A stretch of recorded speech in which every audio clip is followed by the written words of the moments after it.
nakusuubiza okubeera nga nkutuusaako highlights z'embaga ya mukulu wa Bobi Wine. However, abantu abali mu kubeera nga baataakinga Bobi Wine engeri ye gy'ali ku mukolo ate nga Ssegirinya yamulese mu ddwaliro, bannange nabo nno balina engeri gye batubuzizaamuko emirembe embaga yaffe okubeera nga etambula bulungi, kubanga ku internet twagalako positive energy, twagalako vibe yokayoka, naye munnange tuba tukyanoonya vibe. Ogenda okugwa ku kiposti, ogenda okugwa ku kikomenti, ogenda okugwa ku kifaananyi bye bagasse n'ebyo mukulu wa ekibiina kya National Unity Platform Bobi Wine, mwana wattu n'owulira nga ate n'embaga etandise okubeera ng'ekutama. Naye nga kiri bwe kiti, embaga ye eri mu kubeera ng'egenda mu maaso, kyaki yawedde dda, kati right now tuli mu bifaananyi, oluva mu bifaananyi tugende ku reception. However, abantu bali mu kubeera nga banenya Bobi Wine okubeera nga ye ali mu happy moments, ali mu happy hours, ali mu nsonga za mbaga ya mukulu we, bali mu kubeera nga banyumira, bali mu kubeera nga bavayibinga n'abantu abalaba ekibiina kya National Unity Platform abatono basobodde okubeera nga bayitako, basobole okubeera nga banyumirwa oba nga bawitnessinga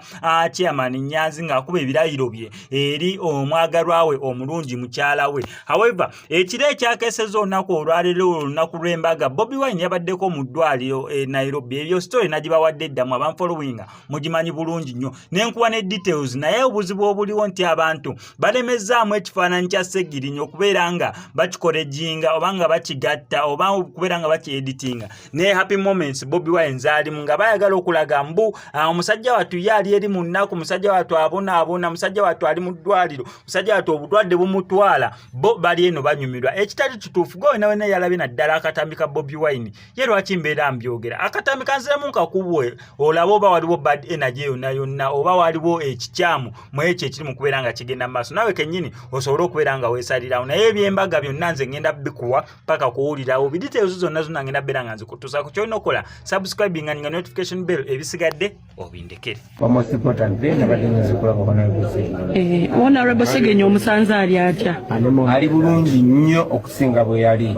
Ongera omusabira, ali strong, yetambuza kati yeka atambula ku compound eddwaliro, appetite yeyongedde, ataddeko ne ku mubiri okusinziira we yali.